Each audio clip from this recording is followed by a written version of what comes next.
अस्सलामुअलैकुम and very good evening. पिछले कुछ दिनों के दौरान खैबर पख्तूनख्वा में जो सियासी तौर पर सूरत हाल बनते हुए देखी है, यकीनन फ़िक्र के बाइस इसलिए भी करार दी जा सकती है कि इस वक्त जो सूबा है खैबर पख्तूनख्वा, एक तो सियासी अनस्टेबिलिटी उस सूबे में मौजूद है, लेकिन उससे बढ़कर दहशतगर्दी का जो एक एलिमेंट मौजूद है उसके ऊपर ज़रूर गौर करने की ज़रूरत है। और अगर बर वक्त सियासी फ़ैसले किए जाएंगे तो ही इस मसले के ऊपर काबू पाया जा सकता है। लेकिन हम ये देख रहे हैं कि अली अमीन गंडापुर साहब के इस्तीफ़े के बाद जिस तरह वो इस्तीफ़ा पूरा कॉन्ट्रोवर्शियल हो गया, उसके बाद पेशावर हाई कोर्ट से रुजू करना पीटीआई का, और आज पेशावर हाई कोर्ट का ये फैसला आना कि कल हर सूरत में शाम तक जो नए वज़ीर आला हैं सुहेल आफरीदी साहब, उनसे हलफ लिया जाना है। अब इसमें यह तो वाज़ेह हो जाता है आज बिलावल भुट्टो ज़रदारी साहब के इस बयान के बाद कि गवर्नर साहब को वहाँ पर पहुँचना चाहिए और उनका जो हलफ है वो लेना चाहिए कि शायद पीपल्स पार्टी बज़ाहिर इसमें रुकावट नहीं बनना चाहती है, लेकिन जो अपोजिशन मौजूद है खैबर पख्तूनख्वा में उनका एक बिल्कुल मुख्तलिफ स्टांस है, जिसमें मुस्लिम लीग नून भी शामिल है और JUIF भी शामिल है, जिनका ये कहना है कि अभी तक अगर इस्तीफ़ा मंजूर नहीं किया गया तो फिर कानूनी और आइनी हैसियत उन वज़ीर आला के जो ओथ है उसकी क्या रह जाती है। ये ऐसा मसला है जो कि अगर कल हलफ उठा भी लिया गया तो फिर जब तक इसको कानूनी या आइनी तरीके से नहीं देखा जाएगा ये मसला बरकरार रहेगा और ना वो CM साहब यकसुई के साथ काम कर सकेंगे और ना ही वो सियासी स्टेबिलिटी जिसकी ज़रूरत है इस सूबे को वो पैदा हो सकेगी। आखिर वजह क्या है कि दो मुमकिन इत्तेहादी या कम अज़ कम इत्तेहाद के करीब दो बड़ी जमातें जो कि अपोजिशन की हैसियत से विफाक में मौजूद हैं, वो एक और सूबे में एक दूसरे के खिलाफ खड़ी क्यों नज़र आती हैं। इस पर ज़रा तफसीली इस प्रोग्राम के सेगमेंट में बात करना चाहेंगे। हमारे साथ मौजूद हैं इस पर बात लिए पाकिस्तान तहरीक इंसाफ के सीनियर रहनुमा सेनेटर हुमायूं मोहम्मद साहब, और इसके अलावा मेरे साथ JUIF के सीनियर रहनुमा इंजीनियर ज़ियाउर रहमान साहब मौजूद है। दोनों मेहमानों का बहुत शुक्रिया। पहले ज़ियाउर रहमान साहब, आगाज़ आपसे करूँगी। सर, आपकी जमात बहुत कम मुख्तलिफ जो इशूज़ हैं उसमें मतलब देखा जाए तो गैर मुस्तहकम करने की कोशिश नहीं करती है, पॉलिटिकल सिस्टम को चलते रहना देना ही JUIF की पॉलिसी हमने देखी है। लेकिन सर, जो KP में सिचुएशन बनी है, आपकी जमात ने एक बड़ा असूली मौक़िफ़ उठाया है। आप क्या समझते हैं कि क्या वाकई अगर गवर्नर साहब कल ओथ ले लेते हैं उनसे तो फिर आपकी जो रिजर्वेशन है आपकी और मुस्लिम लीग नून की वो अब बरकरार रहेगी या आपको लगता है वो ख़त्म हो जाएगी? बहुत शुक्रिया सना, मैं आपका शुक्रगुजार हूँ। देखिए, एक बात आपको भी मालूम है और पूरे पाकिस्तान के लोगों को मालूम है कि अली अमीन गंडापुर साहब के हवाले से सबसे ज़्यादा सख्त मौक़िफ़ वो जमीयत उलमा इस्लाम ने बतौर KP की सबसे बड़ी अपोजिशन पार्टी के उठाया था कि इस वक्त जो KP में सूरत हाल है वो बदअमनी जिस तर्ज पे पहुंची हुई है, जिस नहज पे पहुंची हुई है, बदउनवानी जिस अंदाज में हो रही है और पूरा सिस्टम जो है वो डैमेज होता चला जा रहा है। और ये हमारा ही मुतालबा था कि हमने PTI को कहा था कि आप मेहरबानी करके विद इन PTI चेंज की तरफ जाएं। तो उसूली तौर पर तो हमें चाहिए था कि हम कहते कि यार बहुत अच्छी बात हो गई है कि उन्होंने हमारे मुतालबे को तस्लीम किया है, लेकिन अगर जमीयत उलमा इस्लाम ही आज ये कह रही है कि ये आपका ये पूरा प्रोसेस जो है ये आईनी नहीं है, तो वो इस बुनियाद पे कह रही है कि ठीक है आपने हमारा मुतालबा माना, लेकिन ये जिस प्रोसेस के तहत आप करने जा रहे हैं ये प्रोसेस जो है पाकिस्तान की एक ऐसी इकाई जो इस वक्त अमन अमान की वजह से इंस्टेबिलिटी का शिकार है, वो सियासी तौर पर भी अनस्टेबल पोजीशन की तरफ चली जाएगी और इसके तमाम ये जो चीफ एग्जीक्यूटिव का इंतखाब है ये मुतनाज़ हो जाएगा, सियासी बहरान को जन्म देगा। तो अगर आपके पास इतनी बड़ी अक्सरियत मौजूद है और आपको कोई ऐसी चीज बजाय ग्राउंड पे नजर भी नहीं आ रही कि कोई उनकी इस अक्सरियत को छेड़ रहा है, तो फिर इस पूरे सिस्टम को, इस पूरे प्रोसेस को इन्होंने स्मूथली क्यों नहीं जाने दिया कि 2 दिन में जो है वो उस अली अमीन साहब का इस्तीफा कबूल हो जाता, उसके बाद शेड्यूल जो है वो ऐलान हो जाता और उसके बाद फिर एक सियासी जमातों के पास जमहूरी हक होता है। मेरे पास सना 18 हमारे पास वोट हैं, मुझे अपोजिशन के वोट मिलते हैं या नहीं मिलते कतई नजर इस बात के, लेकिन मुझे अपने 18 वोट अगर मिले भी सही तो गैर आईनी तरीके से क्यों मिलें? तो ये मेरा सवाल है कि आपने एक ऐसे सूबे को जो बदअमनी का शिकार है, आप सियासी तौर पर उसको क्यों ऐसे एक तर्ज की तरफ लेकर जा रहे हैं कि जिस पर कल हर सियासी जमात एतराज उठाए कि ये तरीका जो है वो आईनी तौर पर अडॉप्ट नहीं किया गया। बिल्कुल सही। अच्छा हुमायूं साहब, सर जो बात हम समझ सकें, बात तो सीधी सी है कि वो इस पे इख्तलाफ नहीं रख रहे कि कैंडिडेट कौन है, जो तरीका कार है उसके ऊपर ये जमात इख्तलाफ कर रही है। सर फिर क्या समझते हैं आप कि अगर कुछ दिन रुक लिया जाता तो क्या फ़र्क पड़ता है? मगर अगर देखा जाए तो आपके मरासिम भी रहे हैं JUIFA के साथ, पिछले कुछ अरसे में बड़ी मुलाकातें भी हुई हैं PTI की, तो बज़ाहिर तो और कोई तलखी मौजूद नहीं है दोनों जमातों में। देखिए, मैं आपको एक बात बताता हूँ, मुझे बड़ा अफसोस होता है जब मैं JUI के स्टांस को सुनता हूँ। ये लोग बेसिकली हमेशा कहते हैं कि जी हम लोग डाके के खिलाफ हैं, लेकिन डाके में जो चीजें ली गई हैं उसमें ये हिस्सा जरूर मांगते हैं। ये लोग कहते हैं हम चोरी के खिलाफ हैं, लेकिन जब चोरी होती है, चोर जब चोरी करता है तो ये उस चोर को कहते हैं इसमें हमें हमारा हिस्सा भी दो। हमारा जो जितने भी इलेक्शंस के जो रिजर्व सीट्स थे, इन्होंने कहा हमें इसमें इंटरेस्टेड नहीं है, लेकिन इसको हमारा हिस्सा जरूर दो। अगर ये उसूल पसंद लोग होते तो ये कभी ये उसको एक्सेप्ट ही ना करते, कहते हम नहीं करते इस प्रोसेस में, हमारा हिस्सा भी किसी और को दे दो। ये होता है उसूली सियासत। बाकी जो सियासत होती है वो ये सियासत होती है जो पाकिस्तान में, जिसे हम कहते हैं बेउसूली सियासत। अच्छा, नंबर 2, देखिए सिंपल सी बात है, मेरे 92 लोग हैं, इनके 53, they need half of their numbers, half of their numbers to manage कि ये लोग कुछ कर सके। अगर इनके अंदर उसूल होता, इनके अंदर जमहूरी रिवायत की कदर होती, ये चोरी में हिस्सा ना मांग रहे होते, ये उस सिस्टम का बनती ना, कहते यार उनका हक बनता है, उनको जाने दो, 2 दिन में करते हैं, 2 साल में करते हैं, doesn't matter, it is their prerogative. नहीं सर, लेकिन वो अपना कैंडिडेट तो नहीं ला रहे, मतलब इसके लिए मैं एक चीज अल्लाह लुत्फुर रहमान को भी इन्होंने किया। खैर एनीवे, उसको भी छोड़ दे, मैं आपको एक और चीज बता देता हूँ।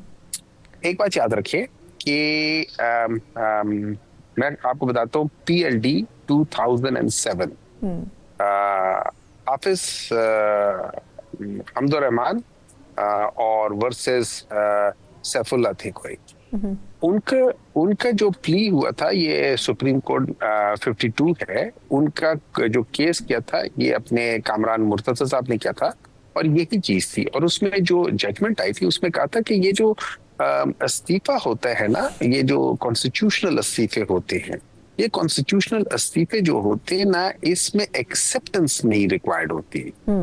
It's a communication. Once you have communicated, no acceptance is needed. It is done. मैं एक और मिसाल देता हूँ। सुप्रीम कोर्ट लैंडमार्क जजमेंट थी, supreme court of India judgement है, union of India versus Shri Gopal Chandra Mishra, AIR 1978, supreme court 694 1978 2 SEC 301। Supreme court of India ने कहा था कि resignation from a constitutional office जो होती है वो यूनिलैटरल एक्ट है, वो बायलैटरल एक्ट नहीं है कि एक करेगा नहीं करेगा, बल्कि एक्चुअली मैं बताऊं, इन लोगों की वजह से जो गवर्नर साहब है, उन्होंने तो आर्टिकल 6 को मरतब कि भाई मैं छुट्टी पे जा रहा हूँ, आपने किसी से छुट्टी ली, आप अपने स्टेशन को छोड़ने के लिए, ये याद रखें, ये आईनी अवधि ऐसे होते हैं जब आप बाहर जाते हैं, आपकी जगह कोई और आके बैठ जाता है ताकि वो कर लेते हैं। मैं एक और आर्टिकल की, मैं एक और सर वक्त मेरे पास महमूद है, मायूस साहब से पॉइंट आपका आ गया सर, वक्त मेरे पास महमूद, माजरत चाहूंगी आपकी बात काट रही हूँ। ज़ियाउर रहमान साहब, सर जो बज़ाहिर तो मायूस साहब का स्टांस है, PTI पूरी का वही स्टांस है कि इस्तीफा पेश कर दिया गया, वो कबूल ना करें, लेकिन वो इस्तीफा नाफिजुल अमल होगा। आप वैसे मैं अगर टेक्निकली आपसे पूछूं तो कैंडिडेट्स एक अलामती खड़ा करना एक अपनी जगह है, लेकिन आप क्या समझते हैं कि क्या पूरी अपोजिशन ने मिलके कोई हॉर्स ट्रेडिंग की कोशिश की थी? जो PTI की एक सोच है कि वो कैंडिडेट्स तोड़ने की कोशिश की जाएगी, सबको पता था इनके पास 90 से प्लस नंबर है और ये एक बड़ा नंबर है, इसमें CM लाया जा सकता है, फिर ये परसेप्शन क्यों बिल्डअप हुआ अपोजिशन की तरफ से? देखिए सना, मेरे बड़े मोहतरम है भाई हैं मेरे हुमायूं मोहम्मद साहब, उन्होंने 2-3 बातें की, लेकिन मैं पहले आपके सवाल की तरफ आता हूँ, फिर उसके बाद मैं उसके जवाब दूंगा। पहली बात यह है कि देखिए, आप एक चैनल से वाबस्ता हैं, आपका चैनल अगर आपको सना कहे कि आपकी जो तनख्वाह है वो हम आपको आपके अकाउंट में भी नहीं भेजेंगे और आपको कैश भी नहीं देंगे, हम हुंडी के जरिए किसी और मुल्क में आपको अदा करेंगे, तो आपका हक बनता है कि आप उनसे कहेंगी कि मेरी हक हलाल की तनख्वाह है, आप मुझे एक गैर कानूनी तरीके से मेरा हक हलाल की तनख्वाह, मेरा हक क्यों दे रहे हैं? सेम यही सवाल JUI कर रही है कि हमने अगर हॉर्स ट्रेडिंग करनी होती तो लोगों को नजर आ रहा होता कि हम कोई हॉर्स ट्रेडिंग कर रहे हैं। हम तो सादा सा अपना जमहूरी सियासी हक मांगते हैं कि मैंने भले 18 वोट लेने हैं, मैंने भले अपोजिशन के 54 वोट लेने हैं, लेकिन मुझे गैर आईनी तरीके से वह क्यों दिया जा रहा है, आईनी तरीके से क्यों नहीं मिल रहा, नंबर 1। नंबर 2 ये कि हुमायूं मोहम्मद साहब ने एक बात की कि जी हमने उन सीट्स में हिस्सा लिया। देखिए, हम उसमें फरीक नहीं बने थे, और सुप्रीम कोर्ट का जब एक फैसला आया तो सुप्रीम कोर्ट का फैसला बाइंडिंग होता है। और जो बात वो कहते हैं कि जी वो कहते हैं मैंडेट पर डाका डाला गया तो हमने ये चीज क्यों कबूल की, तो मैंडेट पर तो आप भी कहते हैं कि डाका डाला गया, फिर आपने पब्लिक अकाउंट्स कमेटी की चेयरमैनशिप क्यों कबूल की, फिर आपने दूसरी चेयरमैनशिप क्यों कबूल की, फिर आपने जुडिशियल कमीशन के लिए मेंबरान क्यों नामजद किए। ये मैंडेट का डाका तो आप भी कहते हैं, हम भी कहते हैं, लेकिन सिस्टम के साथ आप भी चल रहे हैं, हम भी चल रहे हैं। जहां तक आप कहते हैं डाके की बात, तो एक डाका हमने तहरीक इंसाफ के लोगों के सामने भी जब 26वीं आईनी तरमीम की बात हुई थी तो हमने उनसे ये बात मनवाई थी कि डाका सिर्फ पूरे पाकिस्तान में मैंडेट पर पंजाब, सिंध और बलूचिस्तान में नहीं डाला गया, डाका आपके यहाँ केपी में भी डाला गया है और आपके लिए डाला गया है। तो हमने तो अगर डाके के खिलाफ आवाज उठाई है तो पूरे पाकिस्तान में उठाई है। आप तो डाके के खिलाफ आवाज उठा रहे हैं तो सिर्फ 3 सूबों के लिए उठा रहे हैं, मरकज के लिए उठा रहे हैं। जहां आपके लिए डाका हुआ है वहां के लिए तो आप आवाज नहीं उठा रहे। तो आप तो पार्शियली डाके के खिलाफ जा रहे हैं, हम तो ओवरऑल डाके के खिलाफ बात करते हैं। तो ये जरा इनको मेरे भाई हैं, लेकिन इनको तारीख के औराक दुरुस्त करने होंगे। ये नहीं है कि आप हर किसी को चोर कहते रहे और कि जी चोरी में हिस्सा, और फिर उन्हीं लोगों के साथ कमेटियों में बैठते रहे और आप मैंडेट को डाका कहते रहे, और अपने केपी में मैंडेट जो है वो आपको डाके के जरिए मिला हो तो फिर आप उसको जस्टिफाई भी करते रहे। ऐसे मुमकिन नहीं है। मुझे कोई हॉर्स ट्रेडिंग नहीं करनी, मुझे अपने 18 वोट चाहिए, लेकिन जिस तरह आईन में है उस तरह चाहिए। पीएलडी की बात करते हैं, सुप्रीम कोर्ट की जजमेंट की बात करते हैं, उसका बैकग्राउंड देख लीजिए, उसका बैकग्राउंड पढ़ लीजिए। आपके वजीर आला ने एक इस्तीफा दिया, उसका मतन और है, दूसरा इस्तीफा दिया, उसका मतन और है। आपने असेंबली में खड़े होकर जो है वो बात की इस्तीफे की। अब गवर्नर कौन से इस्तीफे को सही समझेगा, कल जाकर आप उसको वो स्क्रूटनी में हिस्सा ले लें और आप डीनोटिफाई करवा के, आप शेड्यूल का ऐलान करवा के आप इलेक्शन करवा लें। हम 18 वोट लेते हैं हमें कबूल है, हम 54 वोट लेते हैं हमें कबूल है, बात खत्म, सीधी सी बात। अच्छा, मैं सिर्फ वापस आपकी तरफ आती हूँ। मुझे वैसे हुमायूं साहब, हम चलें ये दोनों पार्टीज का एक अपना स्टांस तो आ गया, लेकिन सर मैं ये जानना चाहूंगी कि ये जो अली अमीन गंडापुर साहब थे, बड़ा एक उन्होंने खुले दिल के साथ जब सोहेल आफरीदी साहब को पगड़ी पहनाई और उनको नॉमिनेट करवाने के लिए असेंबली में हमें नजर आए, लेकिन सर वैसे वजह क्या बनी कि गंडापुर साहब को क्यों खान साहब ने हटाया? क्योंकि कहा यह भी जा रहा है कि अलीमा खान साहबा की ये नॉमिनेशन है, सोहेल आफरीदी साहब, और दूसरा खान साहब को भी उन्होंने ये कहा है गंडापुर साहब को तब्दील किया जाए। उन्होंने कुछ गुफ्तगू जो अलीमा खान साहबा के हवाले से की थी उसके ऊपर एतराज़ था। असल वजह क्या बनी? क्योंकि गंडापुर साहब भी जिस पूरे फेज से गुजरे हैं 2024 के इंतखाबात के बाद, वो आपको भी पता है, हमें भी पता है, तो एक डेडिकेटेड कारकुन तो गंडापुर साहब भी थे। जी, मैं थोड़ा सा पहले कमेंट कर लूं। हमारे इंजीनियर साहब हैं, पढ़े लिखे आदमी है, मैं पढ़े लिखे लोगों की कदर करता हूँ। इन्होंने हमें कहा कि जी इन लोगों ने पूरे मुल्क में डाके की किया, हमने पूरे मुल्क में किया। लेकिन मैं थोड़े से फैक्ट्स एंड फिगर्स के साथ जाता हूँ तो इन लोगों ने टोटल 20 इन लोगों ने कंप्लेनें की थी इलेक्शन के बाद। उनमें से 9 जो थी वो मेरे ख्याल में सिंध में थी, उसमें से 8 के करीब जो थी, वो 6 जो थी वो बलूचिस्तान में थी, और सिर्फ 4 जो है ना वो केपी की प्रोविंशियल असेंबली, सिर्फ 4। हमारी केपी में 25 कंप्लेंट थी कि हमारे 25 सीट्स के हुए, तो दैट मीन्स अगर हमें वो 25 सीट मिल जाए तो इनके पास पीछे और हमारे वो रिजर्व सीट्स हटा दे, इनके पास टोटल, इन बाकी सब जमातों के पास टोटल 7-8 रह जाती हैं। That's all, that is what they all deserved in KP. But anyway, वो तो गुजर। अब बात आती थी आपकी बात। देखिए, मेरा क्या पॉइंट ऑफ व्यू हो सकता है, मैं तो उस बंदे की बात, उसके ट्वीट की बेसिस पे मैं आपको बता सकता हूँ। उसने कहा है Ali Amin Gandapur is a very loyal worker, कोई प्रॉब्लम नहीं है।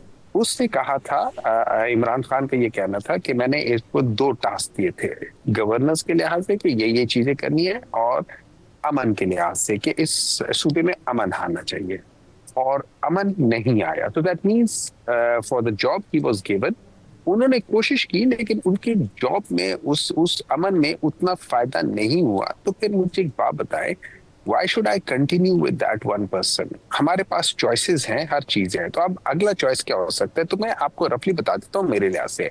हमारे पास चॉइसेस क्या हो सकते थे? हमारे पास चॉइसेस हो सकते थे कि हम लोग हजारे से हमारे बड़े सीनियर लोग हैं, स्वात के बड़े सीनियर लोग हैं, लेकिन हमारा प्रॉब्लम किस जगह पे? हमारा प्रॉब्लम या सदर्न डिस्ट्रिक्ट से DI खान वगैरह है, वहां से अली अमीन आ चुके हैं, या हमारा प्रॉब्लम है जो कि मर्ज डिस्ट्रिक्ट से। तो फिर हमने मर्ज डिस्ट्रिक्ट से एक को लेना था, जो कि सही तरीका है। अच्छा, जब मर्ज डिस्ट्रिक्ट से लूंगा तो मैं किसको लूंगा? अब मैं इस दफा देखूंगा कि मैं यूथ की रिप्रेजेंटेशन क्यों ना कर लूं।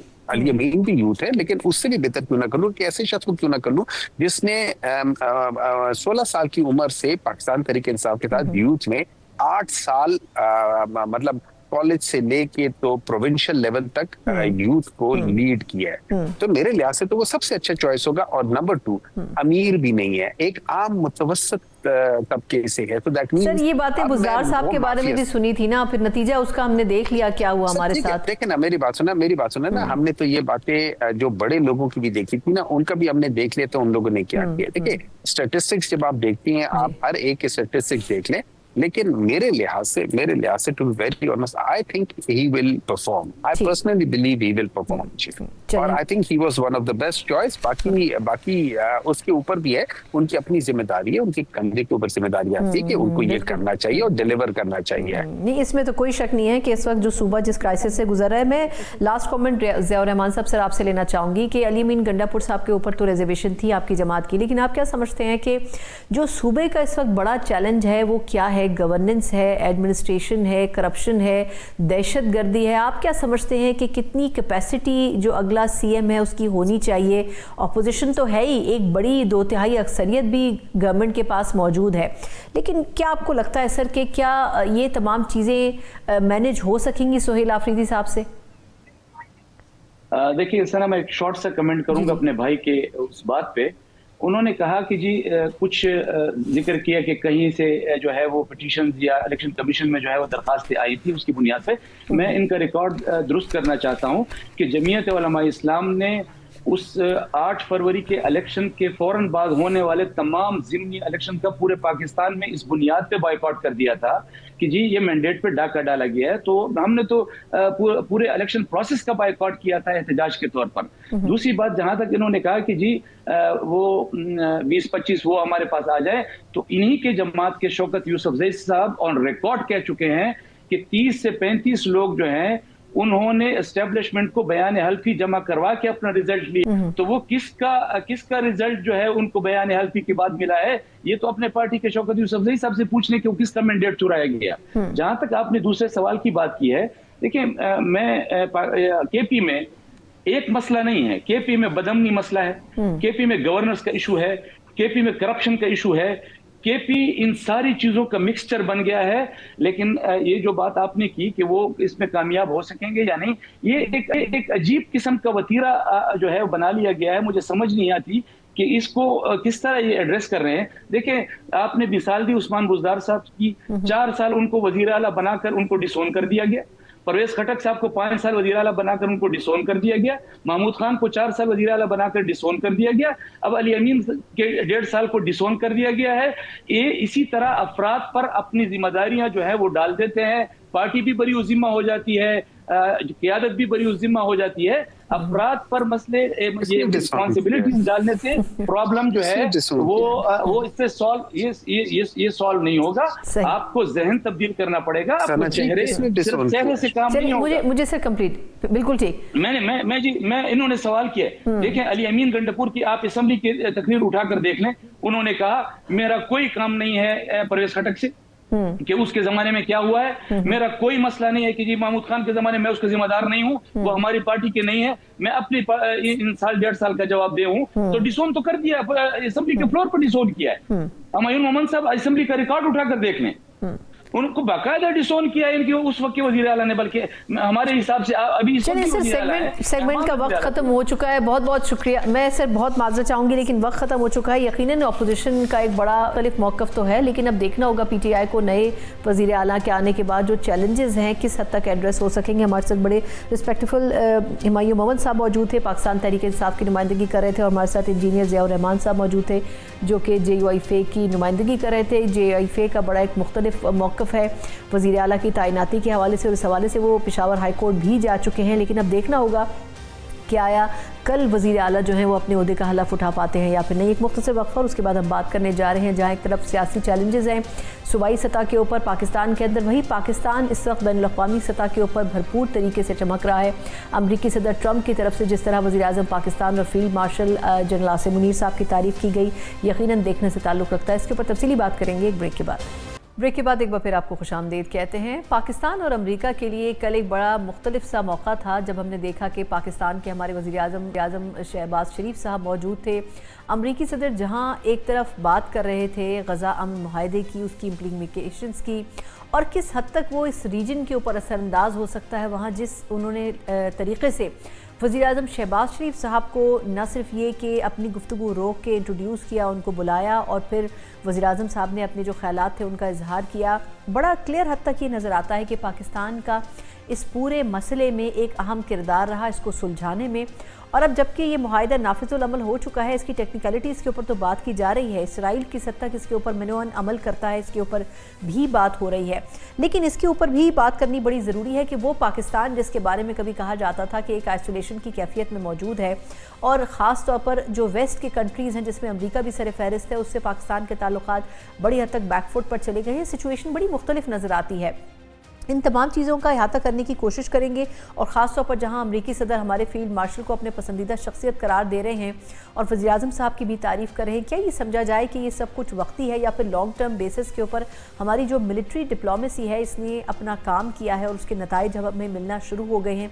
इसके ऊपर भी बात करेंगे तफसीली और इस पर बात करने के लिए सेगमेंट में मेरे साथ मौजूद हैं सीनियर भी हैं और एग्जीक्यूटिव डायरेक्टर भी हैं SDPI के डॉक्टर आबिद क़य्यूम सुलैरी साहब मेरे साथ मौजूद हैं। सुलैरी साहब बहुत शुक्रिया आपके कीमती वक्त का। सर पहले फरमाइएगा कि ये जो गज़ा अमन मुआहदा हुआ है इसमें अमेरिका है, तुर्की है, कतर है और मिस्र है, जिन तमाम लोगों ने इस पर दस्तखत किए हैं और इसमें पाकिस्तान ने भी एक बड़ा इंपॉर्टेंट रोल प्ले किया है। आप क्या समझते हैं सर, अगर इसराइल की हिस्ट्री देखी जाए तो क्या ये मुआहदा लॉन्ग टर्म बेसिस पे चलता हुआ नज़र आएगा? देखिए इस पे इफ्स एंड बट्स जो हैं वो तो अभी काफ़ी सारे हैं, लेकिन अगर आप ज़ामनों को देखें कि किन लोगों के मौजूदगी में या किन्होंने इस मुआहदे को जो है वो इन्फोर्स करवाया है, तो लग यही रहा है कि इसके नेक्स्ट फेज में जाने के और वहाँ पे सक्सेस होने के चांसेस जो हैं वो काफ़ी ज़्यादा हैं। क्योंकि अगर आप प्रेसिडेंट ट्रंप का इसको मैं तूफ़ानी दौरा कहूँगा कि पहले आके उन्होंने इसराइली पार्लियामेंट के साथ खिताब किया, उसके बाद उन्होंने शर्म अल शेख में बातचीत की और वहाँ पे लोगों को बुलवाया और उन सब के साथ बिठा के ये इन्फोर्स करवाया।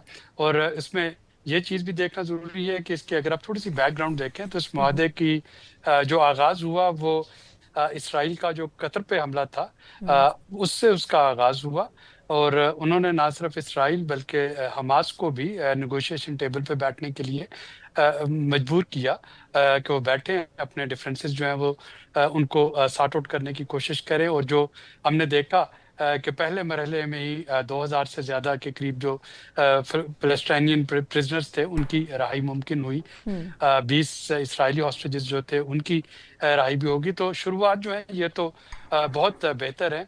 और अगर वैसे भी देखा जाए तो इसराइल की अभी तक की जो मन मर्जी थी वो अमेरिका की सिक्योरिटी शील्ड की मरहून मिन्नत थी, खा वो ईरान के साथ उसका जो था या लेबनान के साथ या सीरिया के साथ। तो अब अगर अमेरिका जो है वो उसको मजबूर करता है कि वो निगोशिएशन टेबल पे आके बैठे या अमेरिका किसी वजह से नाराज होकर अगर अपनी सिक्योरिटी शील्ड हटा लेता है तो इसराइल बहुत वल्नरेबल पोजीशन में आ जाएगा। और यही वल्नरेबिलिटी जो है या उसकी डिपेंडेंसी जो है सिक्योरिटी की अमेरिका पे, वो इस मुआहदे की जो कामयाबी के चांसेस हैं उनको ज़्यादा कर देती है। दुरुस्त। अच्छा, ये फरमाइएगा कि हमने जो कल मनाजिर देखे, अमरीकी सदर जहां खिताब कर रहे थे वहीं अचानक ही उन्होंने अपनी गुफ्तगू रोक के वज़ीर-ए-आज़म साहब को इंट्रोड्यूस करवाया और उनसे कहा कि वो बात करें। फिर उन्होंने उनकी गुफ्तगू के बाद कहा कि अब तो इसके बाद मज़ीद कुछ बात करने की ज़रूरत नहीं है। उसको किस तरह देखते हैं? पिछले कुछ महीनों के दौरान पाकिस्तान की जो पोजीशन है स्ट्रैटेजिकली किस हद तक तब्दील हुई है? फील्ड मार्शल को वो अपने पसंदीदा शख्सियत करार दे रहे हैं। आप क्या समझते हैं कि ये सब कुछ वक्ती है या वाकई अमरीका का जो परसेप्शन था पाकिस्तान के बारे में उसमें कुछ तब्दीली आई है? देखिए परसेप्शन में तब्दीली तो यकीनन आई है, तो ये सारी चीज़ें आपको नज़र आई। और ये परसेप्शन में तब्दीली सिर्फ इस वक्त नहीं आई, अगर आप पिछले 5-6 माह को देखें तो आपको मुसलसल इसमें बेहतरी आती हुई नजर आ रही है। अब ये चीज़ भी हमें यहाँ पे जहन में रखना ज़रूरी है कि अक़वाम के दरमियान जो ताल्लुकात होते हैं वो ट्रांजैक्शनल भी होते हैं और वो नेशनल सिक्योरिटी जो एक दूसरे के नेशनल इंटरेस्ट हैं उनको मद्देनज़र रख के वो ब्रेक किए जाते हैं, मेकर ब्रेक होते हैं। तो जाहिर है कि इस वक्त दोनों पाकिस्तान और अमेरिका अगर उनमें एक कम्प्लीमेंटरिटी है दोनों के नेशनल इंटरेस्ट में, तो आपको ये ताल्लुकात बहुत अच्छे नज़र आ रहे हैं। अगर किसी वजह से इसमें कोई तब्दीली आती है तो वो भी अफराद के दरमियान जो है वो ताल्लुकात में तब्दीली नहीं होगी, वो अक़वाम में तब्दीली होगी। तो हमें ये जहन में रखना बहुत ज़रूरी है कि आज जिस वक्त हम बैठे हैं जहाँ पे वहाँ पे यकीनन पाकिस्तान और अमेरिका के जो बाहमी ताल्लुकात हैं दोनों मुल्कों के वो बहुत अच्छे हैं, लेकिन पाकिस्तान बार बार ये बावर करा चुका है कि पाकिस्तान के ताल्लुकात जो हैं ये चाइना की दोस्ती की कास्ट पे या किसी और दोस्ती की कास्ट पे नहीं है। हम बहुत क्लियर है हमारा इस पे मौक़िफ़ कि हमारे तमाम दोस्तों के साथ जो ताल्लुकात हैं वो बाकी दोस्तों के साथ ताल्लुकात पे वो असरअंदाज नहीं होंगे, और इसी तनाजुर में और इसी कॉन्टेक्स्ट में इसको समझना चाहिए। दुरुस्त। अच्छा, अब सर एक और पहलू भी आपसे चाहूँगी जिस पर गुफ्तगू करनी है, वो ये कि ये जो अभी रिसेंटली हमने अफगानिस्तान और पाकिस्तान के दरमियान ताल्लुकात तब्दील होते हुए देखी, अचानक ही अफगानिस्तान की तरफ से पाकिस्तान के ऊपर हमले की कोशिश, फिर पाकिस्तान ने उसका बड़ा भरपूर जवाब दिया। लेकिन आप क्या समझते हैं कि क्या इसमें भारत का कितना असर रसूख हो सकता है, क्योंकि वो भी कहा जा रहा था कि पिछले कुछ अरसे के दौरान पाकिस्तान के ऊपर दोबारा हमला करने की कोशिश कर रहा है और अगले चंद महीने इस हवाले से बड़े इंपॉर्टेंट हैं। आप समझते हैं कि ये बेसिकली हमें मुख्तलिफ बॉर्डर्स के ऊपर जो दुश्मन ममालिक हैं वो इंगेज करने की कोशिश कर रहे हैं, और दूसरा ये कि अफगानिस्तान को क्या मैसेज हमने जो दिया है, आप समझते हैं कि आगे आने वाले वक्त में उसके नताइज देखने को भी मिलेंगे?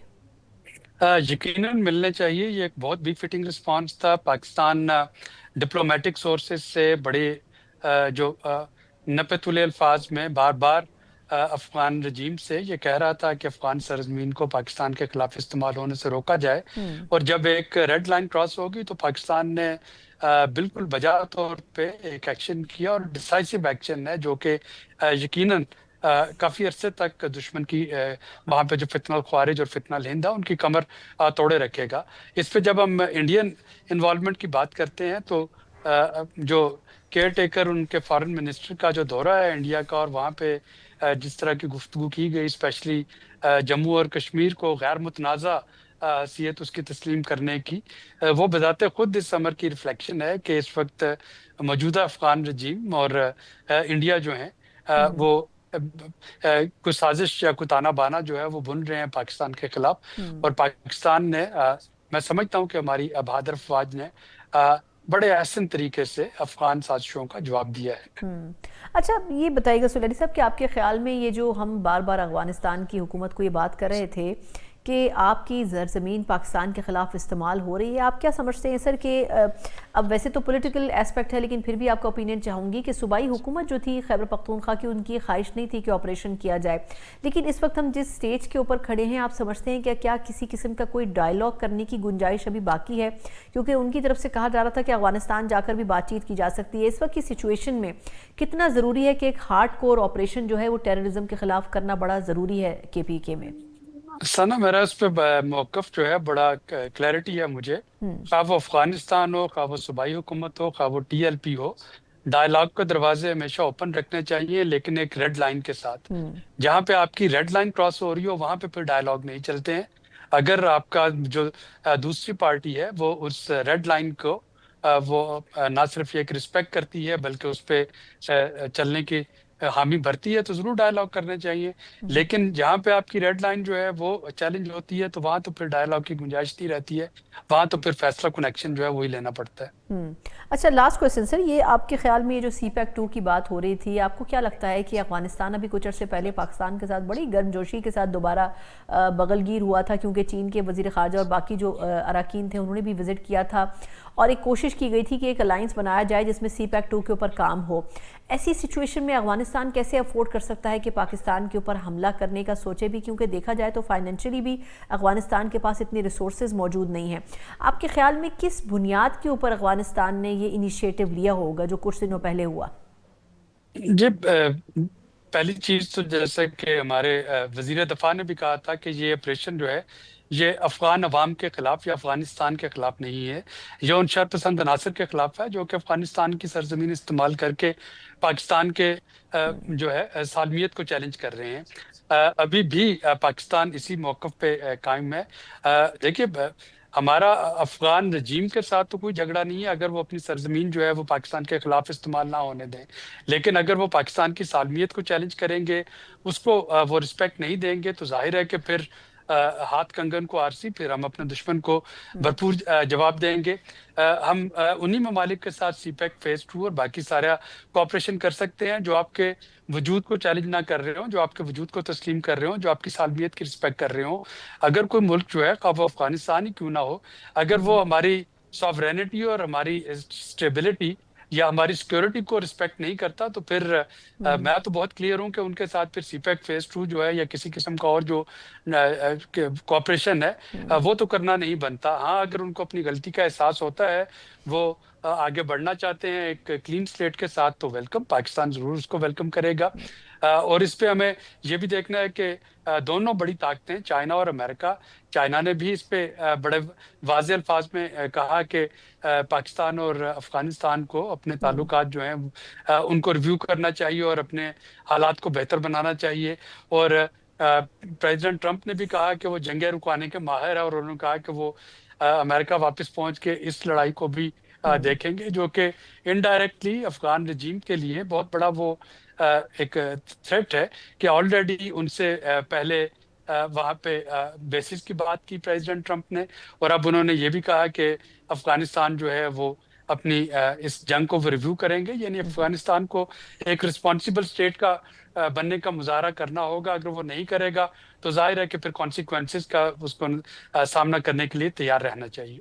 बिल्कुल दुरुस्त कह रहे हैं। बहुत बहुत शुक्रिया डॉक्टर आबिद क़य्यूम सलैरी साहब सर आपके के लिए, एग्जीक्यूटिव डायरेक्टर STPI। बड़ा ही मुफस्सिल अंदाज में तमाम जो स्ट्रेटजिकली पाकिस्तान के हवाले से इशूज़ हैं इसके ऊपर इज़हार ख्याल करे थे। यकीनन इस वक्त पाकिस्तान को देखा जाए तो जहाँ एक तरफ बैनुल-अक़वामी सतह के ऊपर हमारे मरासिम बेहतर हो रहे हैं मुख्तलिफ मगरबी ममालिक के साथ, जिसमें अमरीका सर फहरिस्त है, वहीं अगर पाकिस्तान के अंदर की सूरत हाल देखी जाए तो दहशत गर्दी का एक मसला अगर पाकिस्तान ख़त्म कर ले तो बहुत से मसाइल का एवेंचुअली खुद ब खुद खात्मा हो जाएगा। एक मुख्तसर वक्फे के बाद हम IT के मैदान में क्या नई जहतें मुतारिफ़ करवा रहे हैं और जिस रफ्तार के साथ पाकिस्तान IT के मैदान में एक मरतबा फिर अब दौड़ रहा है, लग ये रहा है कि भारत को पीछे करने के हवाले से पाकिस्तान अपनी कमर कस चुका है। इस हवाले से कुछ तफसीली बात करेंगे एक ब्रेक के बाद। ब्रेक के बाद एक बार फिर आपको खुशामदीद कहते हैं। जहां पाकिस्तान इस वक्त बहुत से शोबों में पूरी कोशिश कर रहा है कि उन शोबों को ना सिर्फ ये कि रिवाइव किया जाए, उनमें नई जान डाली जाए, बल्कि उन शोबों की बदौलत पाकिस्तान की जो इकॉनमी है उसको भी कुछ मजबूत किया जाए। जहां हम एग्रीकल्चर की बात करते हैं, इंफ्रास्ट्रक्चर की बात करते हैं, कारोबारी मुख्तलिफ शोबों की बात करते हैं, वहाँ IT भी एक ऐसा शोबा है जिसमें पिछले कुछ अरसे के दौरान स्पेशल एक हमने फोकस होता हुआ देखा है। पिछले कुछ महीनों के दौरान न सिर्फ ये कि जो IT की एक्सपोर्ट्स हैं उनमें खातिर खा इजाफा हुआ है, बल्कि ये भी कहा जा रहा है कि अब इसमें मज़ीद भी आने वाले वक्त में जो नंबर्स हैं एक्सपोर्ट्स के वो बड़ी हद तक बढ़ जाएंगे। लेकिन बात सिर्फ यहीं पर रुकती हुई महसूस नहीं होती है। हमने पूरे पाकिस्तान को और तमाम पाकिस्तानियों को एक ऐसे नेटवर्क के साथ जोड़ना है जिसमें वो तमाम पाकिस्तानी जो कि शायद उतनी प्रोडक्टिव अपने आप को महसूस नहीं करते हैं इस पूरे इकनॉमिकल सिस्टम में रहते हुए, उन पाकिस्तानियों को भी दुनिया के साथ जोड़ना बड़ा ज़रूरी है। पाकिस्तान में इस वक्त जो हाई बैंडविड्थ इंटरनेट है उसके बारे में ख़ासा काम भी किया जा रहा है और ये कहा जा रहा है कि फ्यूचरिस्टिक पॉइंट ऑफ व्यू से पाकिस्तान की मईशत के लिए ये एक बड़ा रोल अदा कर सकता है।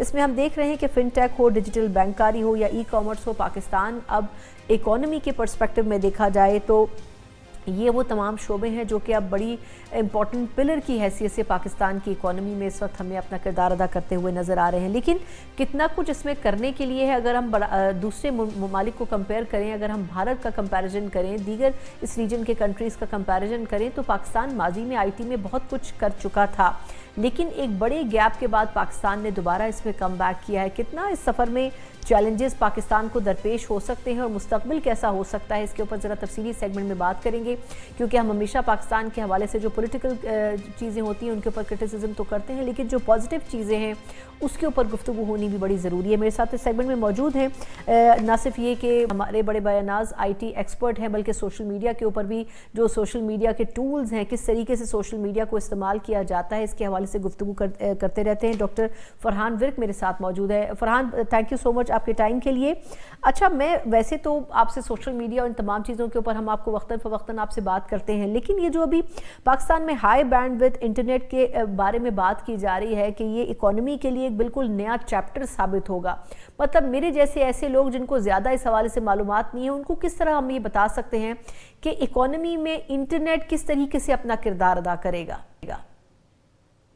जी देखिए, ये जो इंटरनेट है इसका रोल सिर्फ इकोनॉमी तक तो महदूद नहीं। अगर हम देखें तो मौजूदा दौर में जो आपकी गवर्नेंस है वो भी सारी इसके ऊपर शिफ्ट हो चुकी है।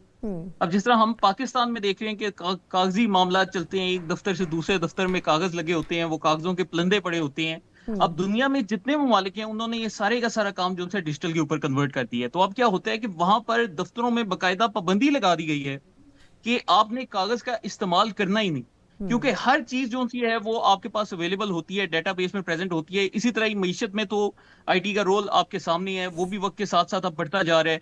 अब हमारे जो नौजवान हैं, अब हमें उनको भी दाद देनी चाहिए जब हम इस तरह से बात करते हैं कि IT की एक्सपोर्ट्स बढ़ी है, कि उन्होंने पाकिस्तान में किन हालात में मेहनत करके ये सारी चीजें ग्रो की हैं। क्योंकि पाकिस्तान में आपने देखा है हालिया कुछ अरसे में जब भी कोई एहतजाज होता है, कोई वाकया होता है, इंटरनेट आपका बंद हो जाता है। अब इन वाकयात का उन नौजवानों के ऊपर क्या असर पड़ता है कि वो बेचारे जो घर बैठे हैं, उनको कोई बाहर से ऑर्डर आया है, तो अगर इंटरनेट बंद हो जाता है वो कैसे उसको डिलीवर कर सकते हैं ना। तो ये जो ऐसी चीजें हैं, इन सब के बावजूद हमारे नौजवानों ने ग्रो किया है, तो ये उनके लिए एक बहुत बड़ी चीज है और इससे हमारी हुकूमत को भी पता चलता है कि कैसे आप उनके पोटेंशियल को अचीव कर सकते हैं। अब यहाँ पर जो इस वक्त पाकिस्तान का सबसे बड़ा एक इशू चल रहा है वो 5G इंटरनेट का चल रहा है। अब हमारी अदालतों में ये जो 5G का केस है इसके ऊपर अगर आप थोड़ी बहुत रिसर्च करें तो कोई 1998 का मुकदमा है किसी चैनल का, और उसकी वजह से आज तक पाकिस्तान में 5G नहीं आ रहा क्योंकि कोई बैंड्स का तनाजा लगा हुआ है। तो अब पाकिस्तान में जो इस वक्त मैक्सिमम भी इंटरनेट किसी शख्स के पास आता है वो 300 MB पर सेकंड तक मैंने देखी है स्पीड, लेकिन इसके मुकाबले में बाहर के ममालिक में वही जो 5G है वो लोगों को अपने फोन के ऊपर 1400 MB पर सेकंड स्पीड दे रहा है, मतलब पाकिस्तान से 7-8 गुना ज्यादा।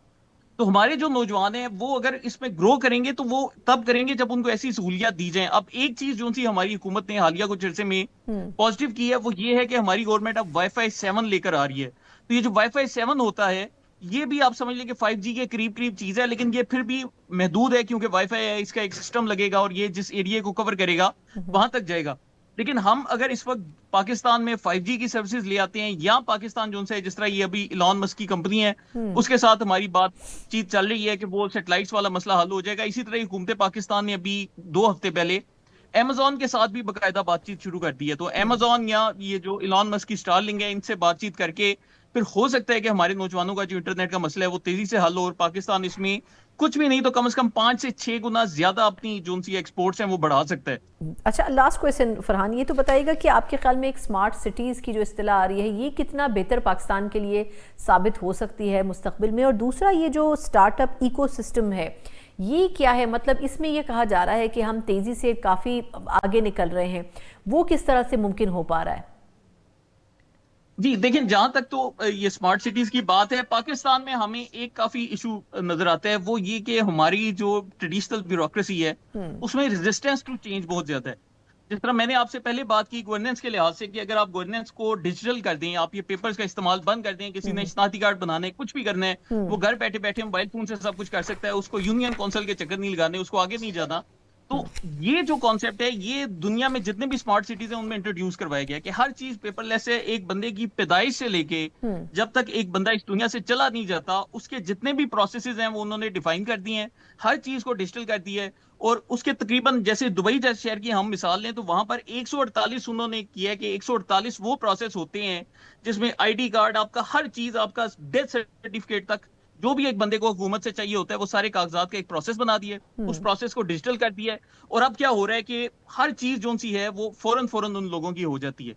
तो ये जो कॉन्सेप्ट है ये पाकिस्तान में लाने की कोशिश की गई थी, इमरान खान दौर में भी लाई गई, उसके बाद भी इसकी कोशिश की गई, लेकिन हमारी जो रिवायती ब्यूरोक्रेसी है वो उसको थोड़ा सा रेजिस्ट करती है कि शायद इससे जॉब्स कम हो जाएं। हालांकि मेरे ख्याल से ऐसा नहीं होगा। अगर हम इसको अपनाएंगे तो हमारे लिए नए वेंचर्स खुलेंगे और उसमें बहुत ज्यादा जॉब्स जनरेट होंगी। तो इन चीजों को अगर पाकिस्तान जो उनसे बजाय इसके कि हमारी ब्यूरोक्रेसी रेजिस्ट करे, इनको अपनाने की कोशिश करे, तो चीजें इंशाल्लाह बहुत तेजी से बेहतर होती जाएंगी। एग्जैक्टली इंप्रूवमेंट की तरफ जाएं तो यकीनन तरक्की की रफ्तार बहुत तेज़ होगी। बहुत बहुत शुक्रिया डॉक्टर फरहान विर्क हमारे साथ मौजूद थे, IT एक्सपर्ट, और पाकिस्तान के मुस्तकबिल के लिहाज से जो बेहतर फैसले हो सकते हैं, जो करने चाहिए IT के शोबे में, उसके ऊपर यकीनन इज़हार ख्याल करे थे। लेकिन ये भी अब देखना होगा कि पाकिस्तान जहाँ 5G की रेस में शामिल है, वहीं कई ऑप्शंस हैं जो पाकिस्तान की इंडस्ट्री के लिए अवेलेबल है। यकीनन पाकिस्तान करोड़ों की आबादी का मुल्क है और ये पाकिस्तान जो है, अगर इस पर्सपेक्टिव में देखा जाए तो एक बड़ी मार्केट है इन तमाम बड़ी बड़ी कंपनियों के लिए। अगर पाकिस्तान में ये रिसोर्सेज नौजवानों को फराहम कर दी जाएँ तो शायद नौजवानों के लिए और बहुत से ऑप्शंस भी खुल सकते हैं और यकीनन पाकिस्तान के लिए ये अवेल करना ज़्यादा दूर की बात साबित नहीं होगी। पाकिस्तान की हुकूमत इस वक्त इसके ऊपर भरपूर तरीके से काम भी कर रही है। इसी के साथ ही प्रोग्राम का वक्त ख़त्म होता है। मुझे इजाज़त दीजिए। अल्लाह हाफ़िज़।